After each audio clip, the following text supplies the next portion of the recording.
Good evening, ladies and gentlemen. I am Bruce McDonald, and this is the Telemanca Review.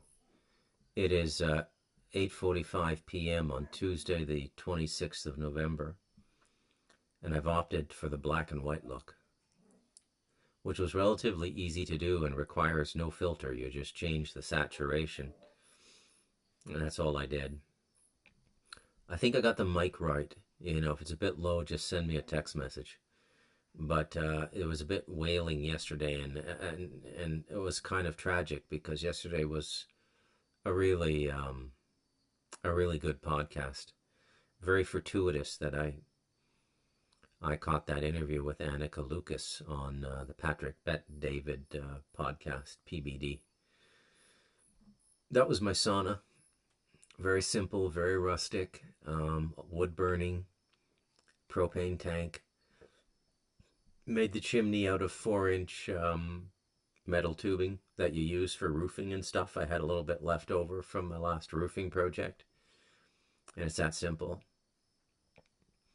And that sauna gets crazy hot, man. Like, it would not get certified in any sports center like Boys and Girls Club or YMCA or anything like that, man. I mean, it's a buyer beware, caveat emptor going into my sauna. But yeah, I don't think you could ever get killed or anything because the fire would just go out eventually, right? And it would get cooler and cooler and cooler and you'd revive. But man, I'm not going to lie, man, it gets pretty hot in there. Pretty hot. Now, today I've titled the podcast Imagine. And I guess some of you might think of the John Lennon song, Imagine All the People Living Day to Day. It was a very beautiful song. I think John Lennon had a little bit of magic to him for sure. Horrible taste in women. I mean, Yoko Ono broke up the band a little bit before my time. I was born in 66, right? To be a Beatles fan, you were generally born. You would have to be about 15 or 16 when they hit their peak in the 60s. But I guess you could say I caught the tail end of them. And some phenomenal melodies there. And the Beatles were a monumental psyop.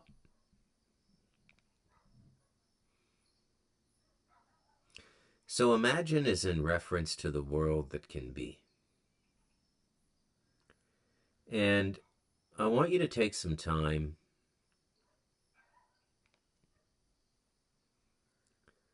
and really and truly contemplate some of the things that I've shared on the Talamanca Review. I don't want you to just consume this like another podcast like Alex Jones. InfoWars.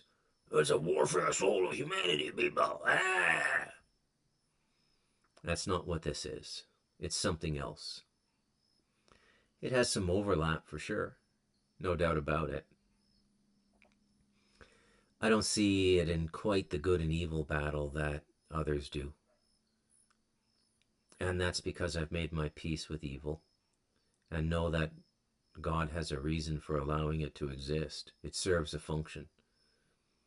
I may not fully understand it, and I don't, but I'm fairly well and convinced that if the Holy Roman Empire, in the form of the Vatican and the Catholic Church and the Conclave and the Cardinal of Colleges and these people are telling us that this is the preeminent battle of our time, the battle for good and evil, you can be very well assured that it's a massive misdirection.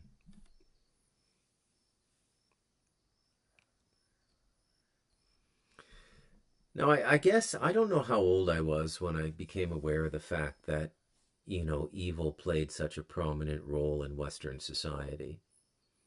I mean, it takes quite a while to factor this all in, right? I mean, I knew fairly young I was born into a pretty dark family.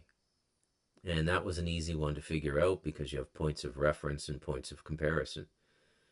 Other families, you go over, you eat dinner, you have a sleepover at your friend's house, you feel the vibe, and you go, well, this isn't like a torture chamber. I guess there's people who live differently than we live at my house. And so I knew from early on that evil existed at that level, no doubt. It wasn't really that hard to figure out.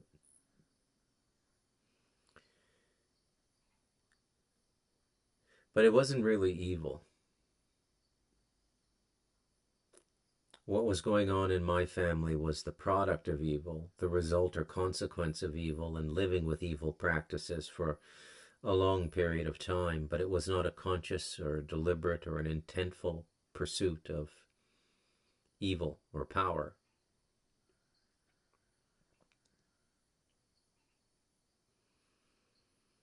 We know from records, like the Aztecs, like Mel Gibson's brilliant film Apocalypto, which I highly recommend everybody see. Recently saw Quentin Tarantino talking about it, and he called it a masterpiece.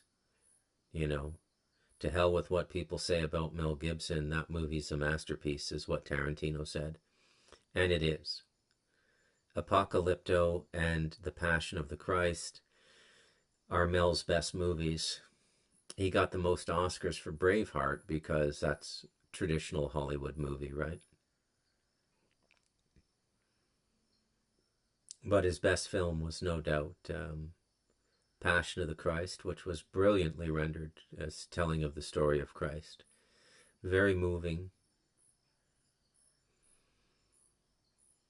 I'm an odd one for sure. Hate Christians, but I love Christ. I don't believe in salvation doctrine either. I want to do it on my own. I don't call on anybody when I got a scrap with a demon. I just get down. Crackheads, this will not stand. Because I believe we have the power within us, and I think looking for external solutions in the form of a savior is diminishing your own spiritual growth.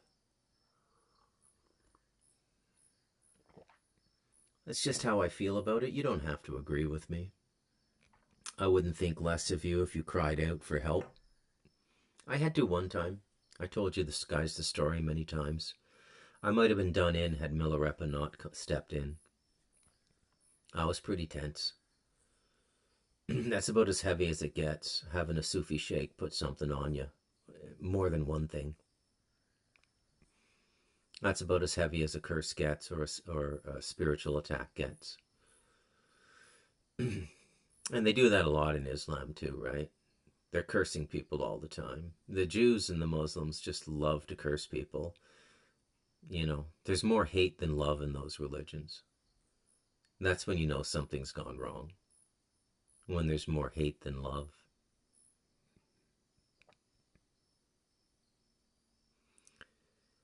So we know from the human record that these practices of human sacrifice have been going on since the beginning of time. Even up until about 2,500 years ago, there were massive animal sacrifices in Hinduism. I think it was Buddha who sort of put an end to a lot of that.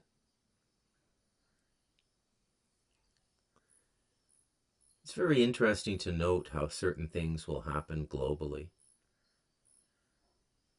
But there's no global communication. There's no way to communicate these things globally. They just kind of happen. So human sacrifice or animal sacrifice ended within a 5-year span, 2,000, 2,500 years ago. It ended in India and the Eastern religions. And it was supposed to end in the West with Christ. But not everybody got the memo. Not everybody believes the message either. Which is fine. That's what free will is for. And the corrective measures in this space take care of everything. Everything is self-regulating down here. You want to know what gums it up more than anything else? Busybodies. People who try to inject themselves into the process.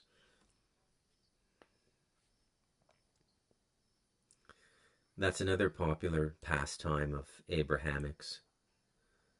The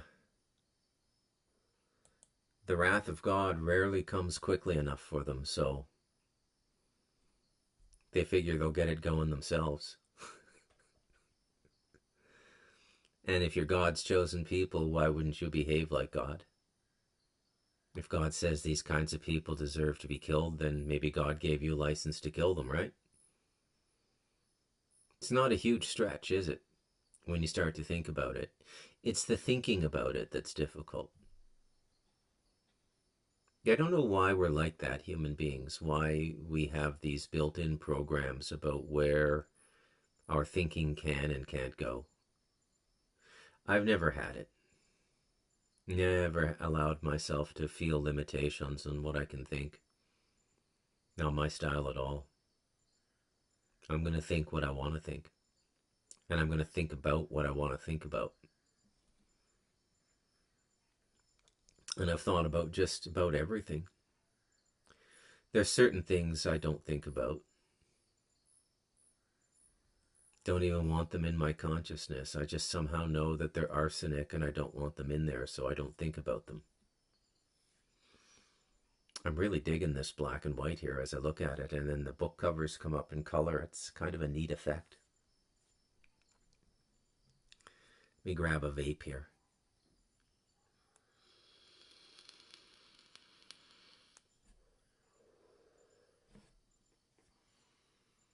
And so I guess the question becomes,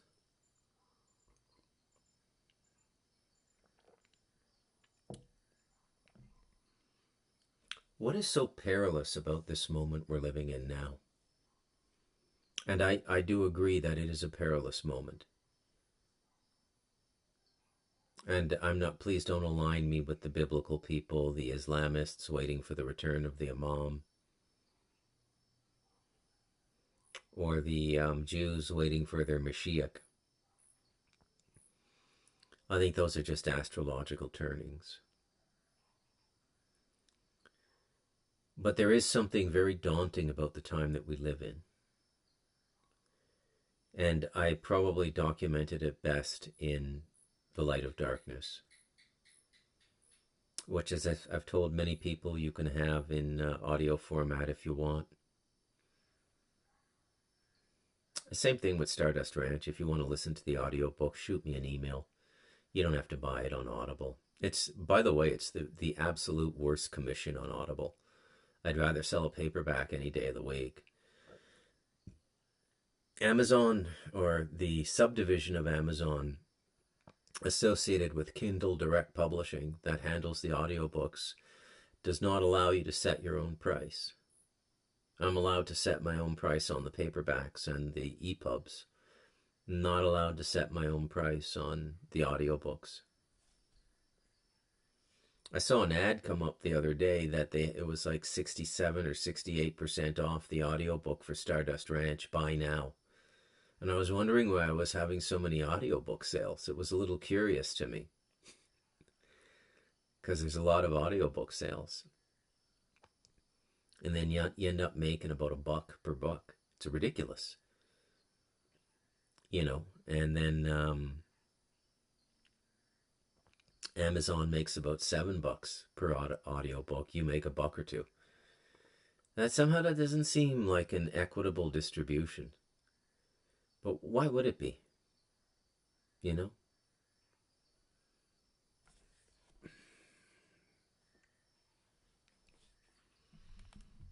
So imagine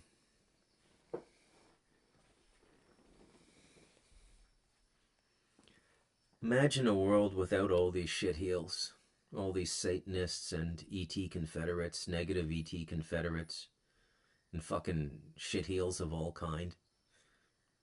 That you don't have to be a Mongol to want to flay alive. I want to flay them alive, and I'm not a Mongol. Because they deserve it. Fuck liberalism.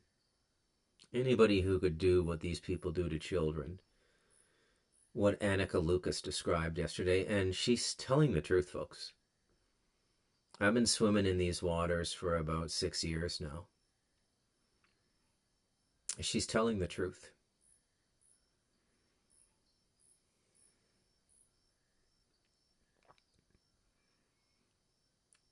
Former Prime Minister of Canada, child killer. There was another one that kind of they've been much more adept at identifying these people in the UK. There was Heath, the Prime Minister of Britain in the 60s or 70s. David Icke said many children have gone missing around him. So he's another fuck him and kill him. Fuck a kid, kill a kid. I heard the same thing about Justin, Pierre's son, who is the sitting Prime Minister of Canada now. That he also likes sex with children, and that he also prefers to kill them afterwards. So what am I asking you to imagine? Well, imagine this. If the world we're living in now is governed by people like this, imagine the world we're going to be living in when the people leading nations actually love us and care about us and are actually doing the right thing. Imagine that.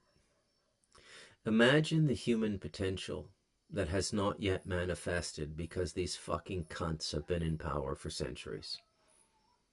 Imagine it.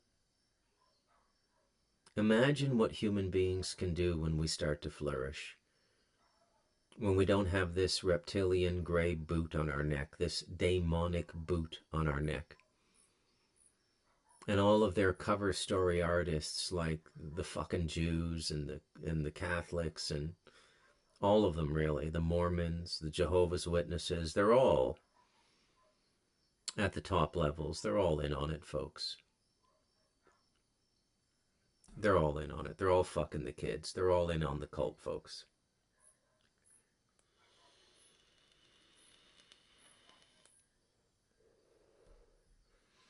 I guess there's some line you hit where you got to do that. That's like a gang initiation or something, right? Hey, I'd like to advance in this international world of finance and banking. How do I go further in my career? Show up here on Friday night, give them this card at the front gate, and then you're in it. And then you're never out. That's going to carry with you for lifetimes. It's going to take a long time to get out of that. Not forever, but a long time. It'll take quite a while to get out of that. That darkness. That vileness.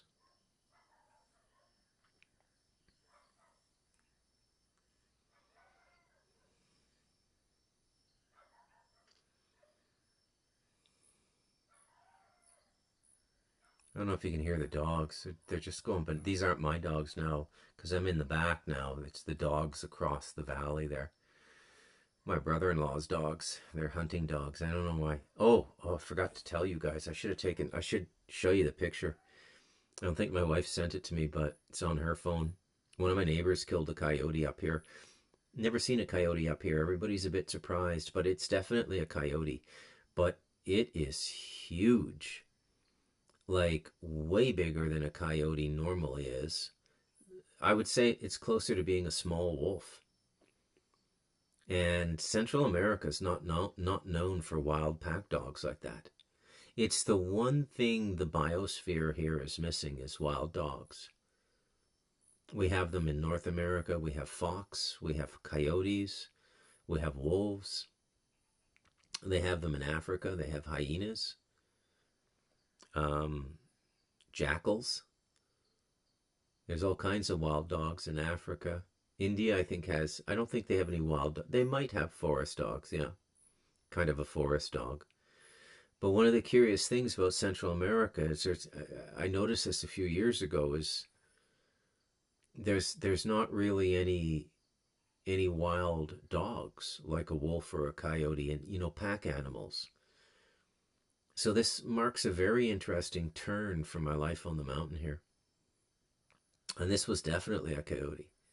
I saw the picture, definitely a coyote. I hope you don't mind my mountain lore. Peppering in little stories about my quaint life here, my quaint little sauna. It's a good life.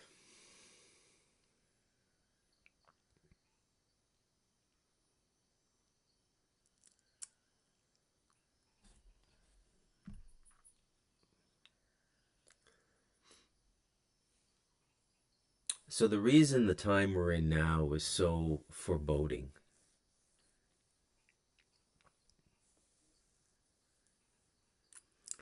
is because of the institutionalization. That's the main reason, the institutions. Okay? And the way that everything has been taken out of individual practitioners, the way that all forms of hereditary and generational knowledge is gone, whether it be farming. We don't do generational farming anymore. Maybe some people. You ever think maybe that's the reason why these Taylor Sheridan TV shows are so popular, like Yellowstone and stuff? Because of their nostalgia, because America doesn't exist like that anymore, and everybody knows it, but everybody wants to believe that. Very curious thing how we're starting to become more and more backward looking now. If you look at our entertainment, it was never this way. Our entertainment and our TV shows were always about the present or the future when I was growing up. Now we're looking back again. Very interesting. It's not that Westerns didn't exist, like the Western existed forever, right? It was one of the staple money-making movie types in Hollywood in the 40s, 50s, 60s. And then somebody always revised it. Clint Eastwood sort of revised it. He had a very interesting way of explaining why he loved Westerns, and he said that America has only ever created two original art forms, and one is jazz and the other is the Western, the movies, the Western movies, cowboy Indian movies. When I lived in Taiwan from 92 to 94, that's one of the first things I noticed, and I said it to people. I said, why do all their TV shows take place in some dynasty 200-300 years ago? Why are they so backward looking? And it was the most distinct aspect I noticed about Taiwanese culture. All of them, like even when you look at their kung fu movies or something, there's the kung fu movies they do for the West, like Bruce Lee Enter the Dragon in 1972, and Jet Li Kiss of the Dragon in Paris, which it's a great movie, by the way. If you like martial arts action movies, that's about one of the best ever made. And it's because it was directed and written by Luc Besson, the French action director. He did La Femme Nikita and a bunch of films. I think he did The Fifth Element as well with Bruce Willis. But when you're in Taiwan and you're watching kung fu movies made in Hong Kong or in Taiwan for Asian populations, they're all set like 100 years, 150 years, 200 years in the past. Everybody's got the shaved head except for the ponytail at the back. I forget what dynasty that is. Everybody's wearing the robes. They're always looking backwards, as though when you start doing that, what you're saying, incidentally, whether you realize it or not, is we were once a great people. Very, very self-deprecating to focus on the past, both in a personal life and in a collective life, the life of a society or a people. And we're starting to do it in the West more and more now. When I watched the first season of Yellowstone, my reaction was, what kind of an asshole would think he has the right to own that much land? Like, it's fucking ridiculous.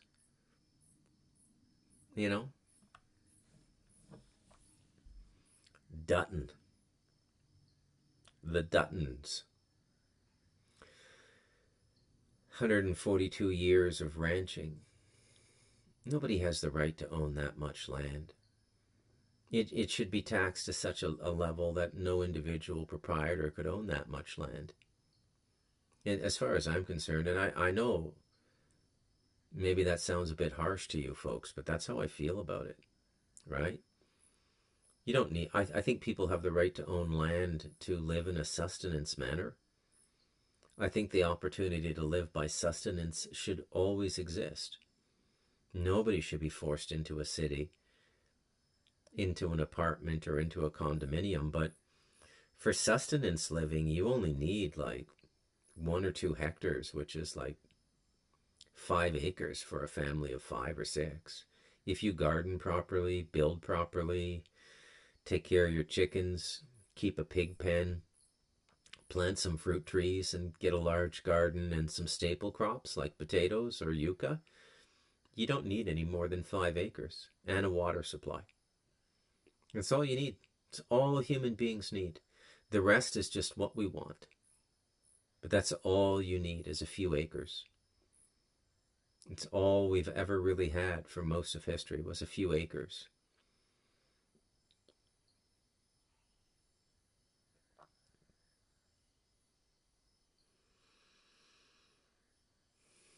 So the reason this is such an incredible time to be alive is that it really is the climax of the story of evil and power.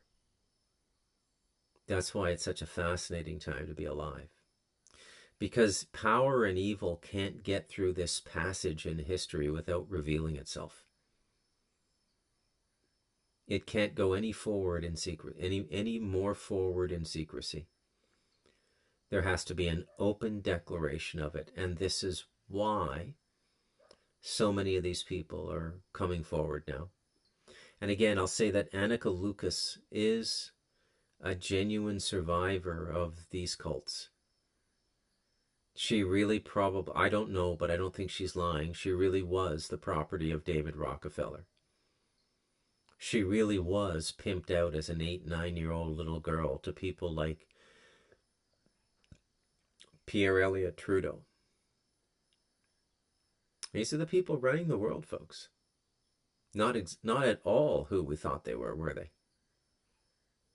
And it's very interesting that, historically we remember the Kennedys as being the randy ones.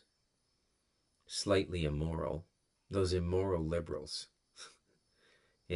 Marilyn Monroe getting shagged at the White House by JFK. Hollywood starlets getting railed by JFK, and he had a wife and kids. Not a really moral man. That's as moral as it gets in that world. I think even Monica Lewinsky was just a distraction story. So we would think that Billy Clinton was a normal guy, getting a little on the side, getting some young intern on the side. 50-something-year-old man with a 22, 23-year-old intern. I've seen some videos, some podcasts pop up now in the last few months saying that Monica Lewinsky was actually a plant, that she was a spy.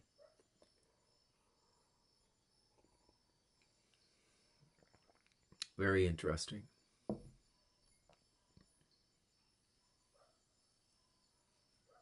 Bandwidth is phenomenal on this Starlink on the back here.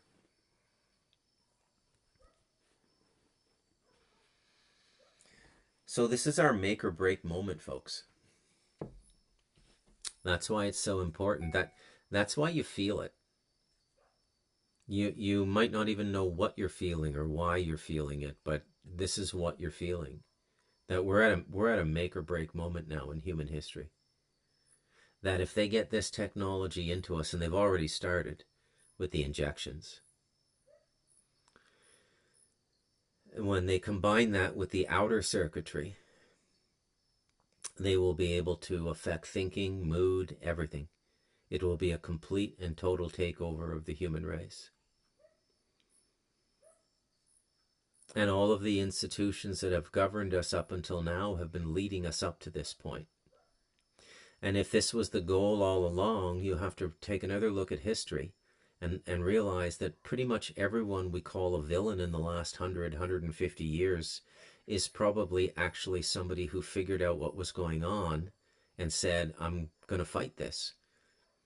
And that includes Adolf Hitler. I know it's not popular to hear things like that, but why else would he? Why else? Okay, so look at it this way. I'll make it easy for you. They want us to believe this was the most evil man who ever lived.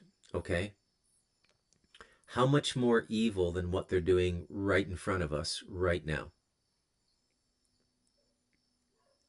You see? So if the cover story they're giving us is a lie, then the truth is probably the opposite. I'm not saying that Hitler did not get very dark. He did. Okay? He did. He got deep into the occult. And you can't play with those forces, and you can't make alliances with extra dimensionals and extraterrestrials and think it's going to turn out okay. It never does. Never does.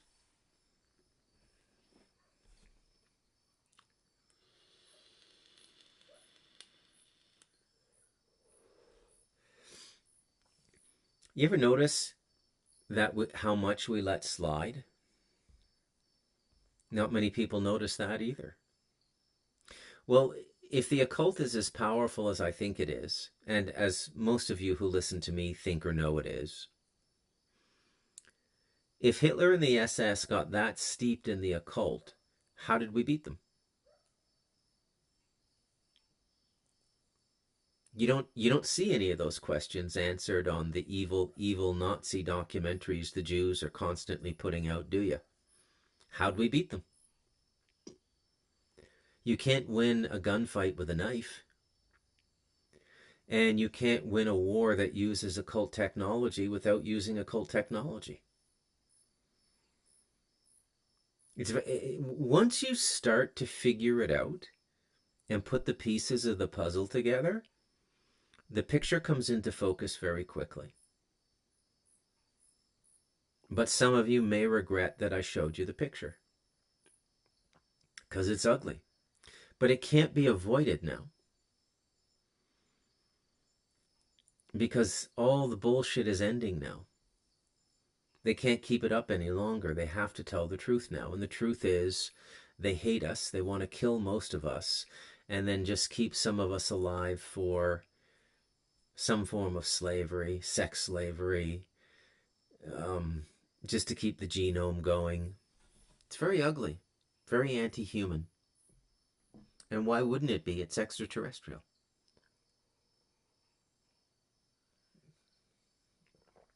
And like I said yesterday, that's why they created the cover story.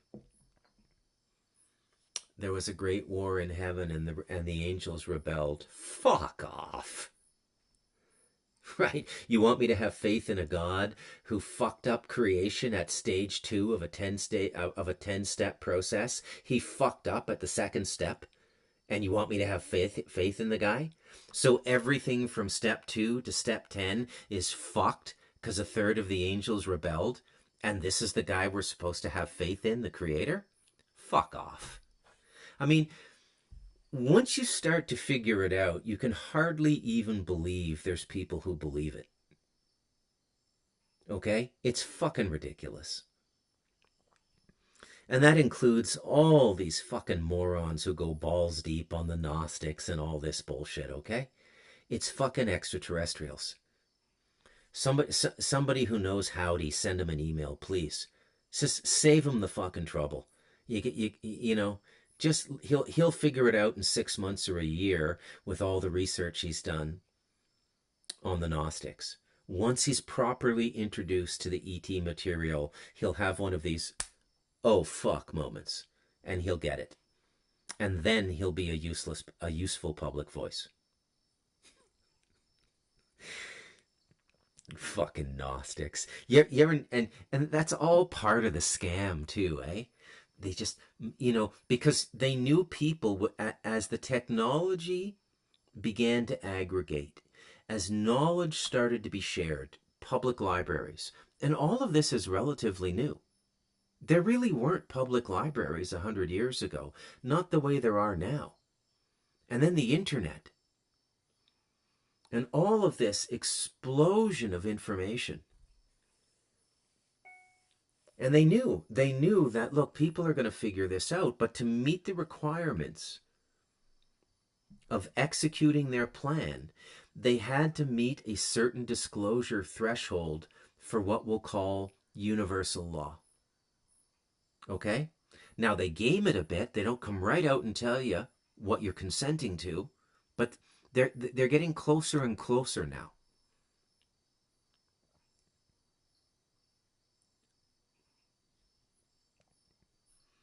So one of the things they did, okay, and it all happened in the 20th century.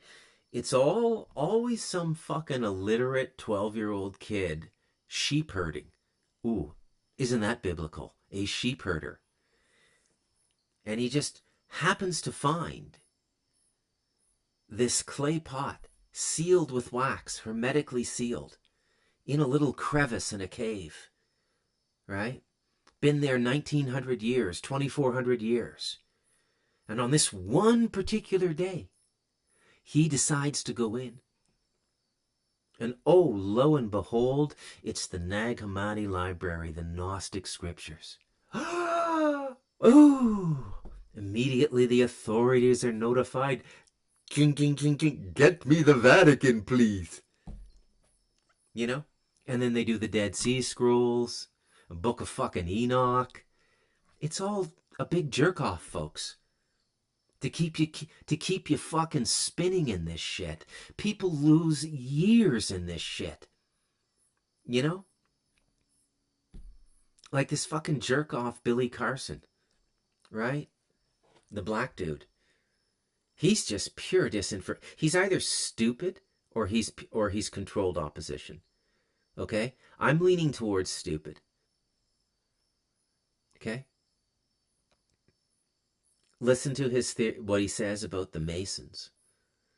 You know, oh, they began like 3,000 years ago, and no, Billy, they fucking began when the Jews were let back into England, and then other secret societies were started in Amsterdam and what we now call Belgium, because there was a big group of fucking Sabbatean Jews there, Billy. And then any fucking 33rd degree Mason and any fucking highly evolved Kabbalist will tell you that Masonry is pure fucking Kabbalah. And now the Kabbalah didn't even exist as it exists today 3,000 years ago. So if the Masons are all coming off the Kabbalah, how the fuck could they exist 3,000 years ago?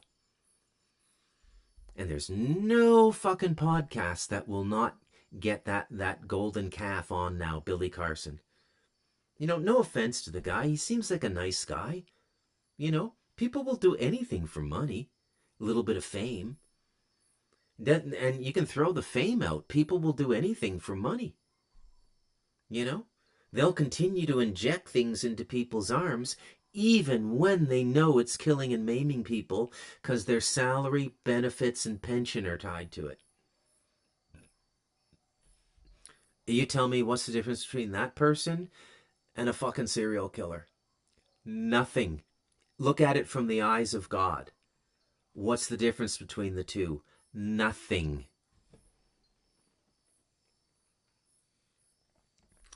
I'm on a bit of a tear tonight. I hope the mic's on. Like perfectly catching the intonation. So it burns my ass a little bit to go back and listen to a podcast and the mic is whistling a little bit because I let it get into the red after I patiently waited for Amazon to deliver these microphones at the base of the mountain. It's funny too. It's like one of my wife's cousins down there runs a convenience store, and that's where I get everything dropped off because the courier companies aren't allowed to go off state roads like a numbered road.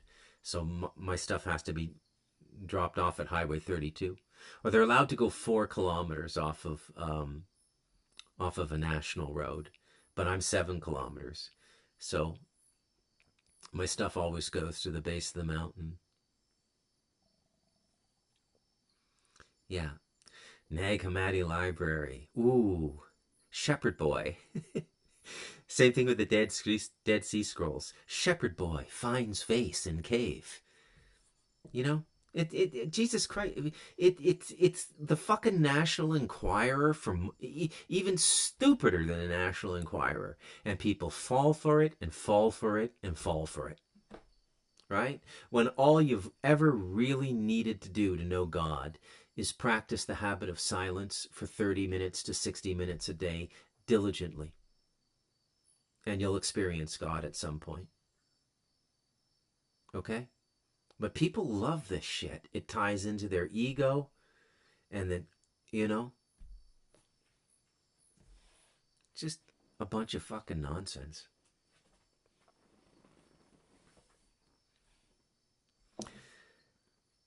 So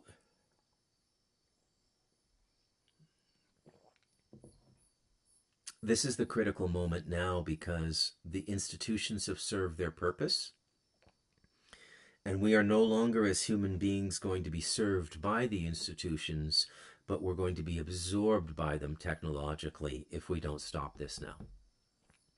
And then once that happens, there's no coming out. That, we, in many ways, we may be too late now.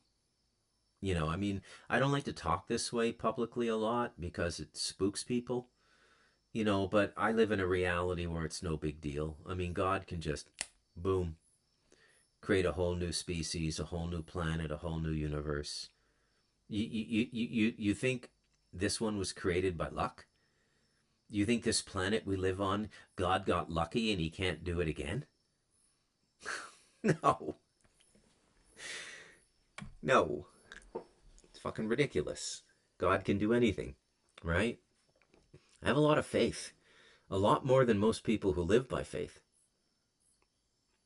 I have a lot of faith. And faith corrodes fear. So I don't fear anything.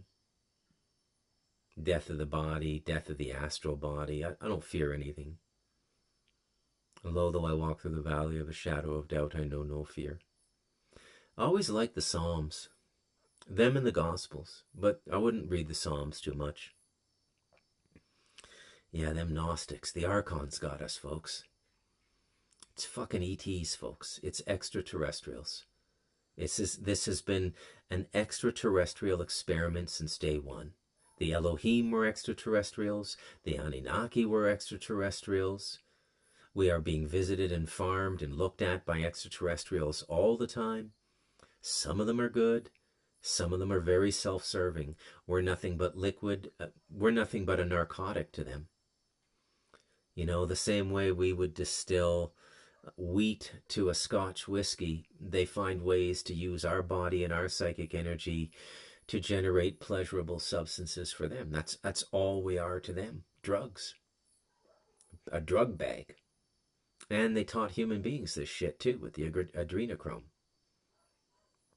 It's always been extraterrestrials, folks. Ain't no fucking demons, ain't no fucking angels. Tell the rabbi to go fuck himself. Tell the priest to go fuck themselves. Tell the pastor to go fuck himself. Tell the imam to go fuck himself. They don't know what the fuck they're talking about. They will before the end of this century.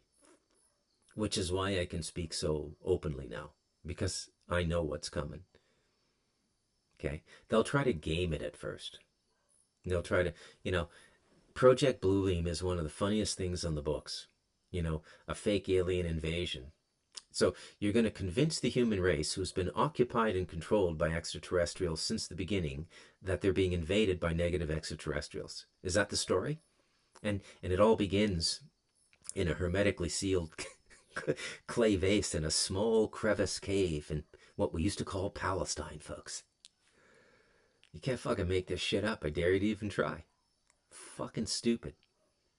I live amongst the stupidest sentient beings in the universe, human beings. But I love them. I love you guys. What else can you do, man?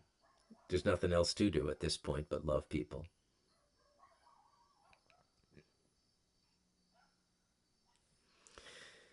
So these people are as bad as I've been telling you. It's intergenerational. They're all in on it. Doesn't matter whether they call themselves capitalists or communists or what have you. They're all in on it, folks. Okay? Fidel Castro is the father of Justin Trudeau, who's probably a child rapist and killer. Sitting Prime Minister of Canada. I'm saying this on YouTube. Sitting Prime Minister of Canada is most likely, highly probably, a child rapist and a child killer. Recreationally. For no profit in it for him other than the sensation of doing it. Like his daddy. Okay? His father sat at Mao Zedong's victory table when the Kuomintang got chased over the Taiwan Straits, which set up the conflict that could legitimately start World War III, which is the Taiwan situation of today. Pimped his wife out to a communist dictator in a Caribbean island and sired a child. probably sodomized his own son. I mean, let be realistic here. You think you, you think Justin didn't get sodomized by his father? Probably did. It's very common in this culture, you know? It's very common in this culture. They believe they're doing the kids a favor by destroying all the sentiment and stupid human thinking. It's an initiatic process. That's how they make leaders. Okay?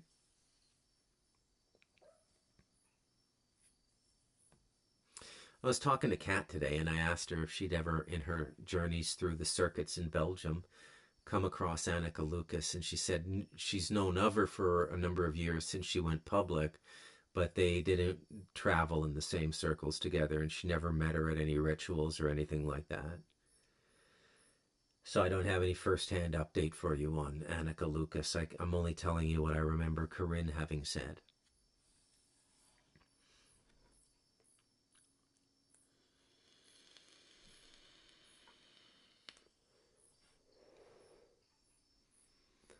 So I write these books and I do these podcasts in an effort to wake people up. It's shocking, it's disturbing. But what happens if you don't wake up is way more disturbing. So I'm sorry to disturb you. Truly I am. But I need you to wake up now. Because if you don't, we're fucked. Spread the word.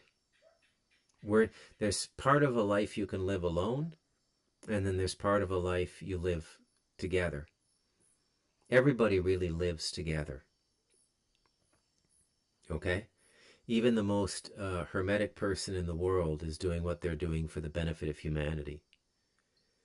Even the Trappist monk who goes to live in solitude, or the Hindu renunciate who goes to live in solitude in the Himalayas, they're doing it for the collective, because the more God energy they bring into the physical plane, the better the world is. Nobody ever really leaves the collective. I certainly can't leave the collective, or even the first world mindset. Moving to the jungle, the Talamanca Mountains, hasn't separated me from the human condition in 2024, soon to be 2025. If anything, it's amplified it.